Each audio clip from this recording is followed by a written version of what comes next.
There's no place like the seminary.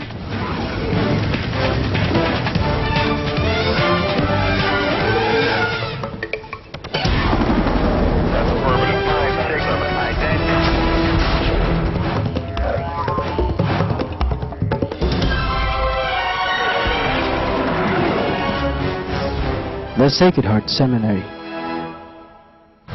forming young people into the heart of Christ.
O precious gem, O lasting diamond, the heavier the cut smiths bestow, the more sparkling and sleek you do.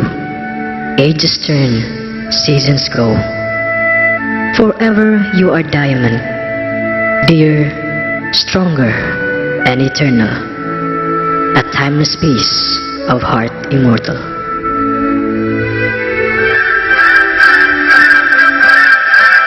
Exactly 75 years ago today, a child was born in Calbayog, Samar.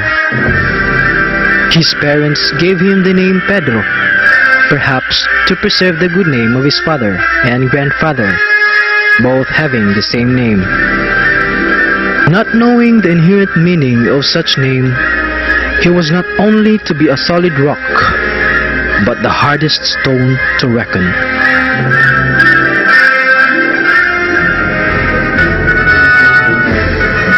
At a tender age, he was orphaned of a father who was killed by some brutal Japanese during their short occupation in the country. He grew up with his little brother Cesar, with only a mother to take care of them. Yes, early on, the young diamond, if it has to be real, had to endure the cruelty and atrocities of time. As a child, he often dreamed to wear the white cloth. At home, he sometimes mimicked a priest celebrates a mass. This should explain why, after his tutelage, under the Belgian and later the French sisters in Manila, he entered the Calbayog Seminary, then run by the Vincentian Fathers. To complete his formation, he went back to Manila to have his theological studies with the Dominicans at the UST Central Seminary, where he got his licentiates in philosophy and theology. There, he received 2 the cuts, which were not the first ones, of course. On November 30, 1956 to be exact, he was ordained priest on the occasion of the Second National Eucharistic Congress in Manila. He was incardinated to the Archdiocese of Cebu, where for more than 20 years, in many capacities, he served the Cardinal Archbishop Julio Rosales, his uncle. The decades connected with administrative work in Cebu honed him enough to acquire the skills which he has to master later. They simply crystallized the inner qualities of the diamond that was to unravel in time.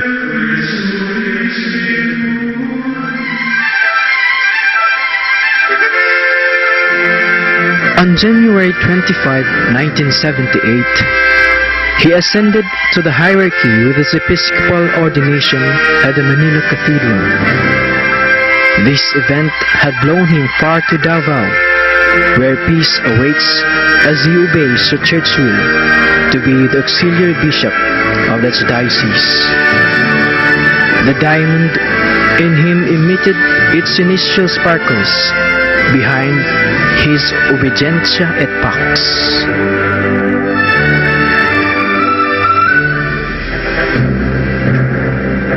In 1980, obedience brought him to Tagum after he received his appointment as prelate and later its first diocesan bishop. There, the diamond didn't only receive the cuts, but cut others it did. With almost all of the clergy amused by the crispiness of liberation theology then, the game was only tough but bumpy to the new prelate. He had to raise his voice many times, strike the table on several occasions, if only to make a point.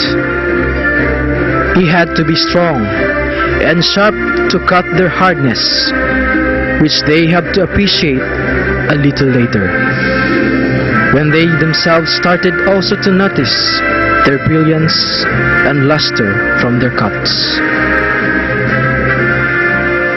There was pang in their hearts, gloom in their souls, and every inglorious resistance in their minds when it was time for Tagum to send the diamond off in favor of Palo.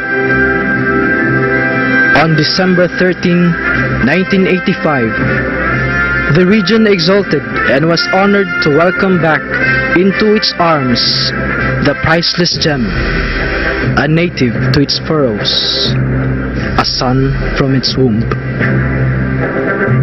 Installed as the second Archbishop of Palo and the Apostolic Administrator of then sede vacante Diocese of Calbayog, there was not a single moment thenceforth that the diamond stops to glow.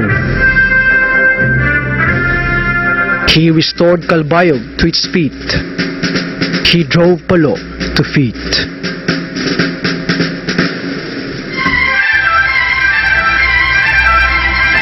Indeed, Palo has everything to be grateful about.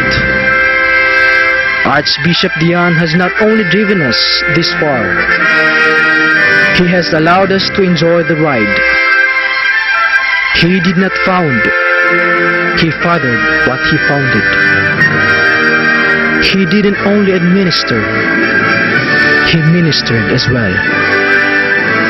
He didn't only receive the staff, he did tend the flock, leading us to the green pastures and restful waters.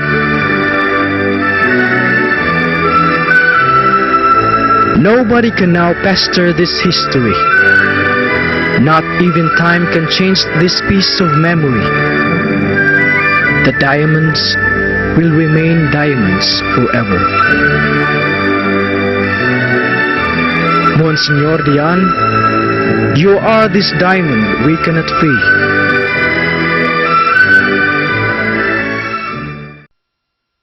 Happy birthday! 75 is never 75, but only lasted to 3 5.